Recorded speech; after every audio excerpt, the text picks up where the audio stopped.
దాన్ని అందరికీ వ్యాప్తి చెందే విధంగా చేయమని డిమాండ్ చేస్తా ఉన్నాను. మరొక విషయం, మీరు ఈ 17 కాలేజీలు కంప్లీట్ చేయడానికి ప్రైవేట్ వారికి అప్పగిస్తున్నారే,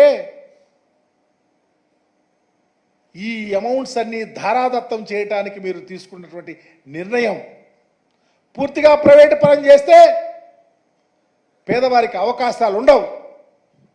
మీరు ఖచ్చితంగా వైఎస్ఆర్ కాంగ్రెస్ పార్టీ దీన్ని వ్యతిరేకిస్తుంది.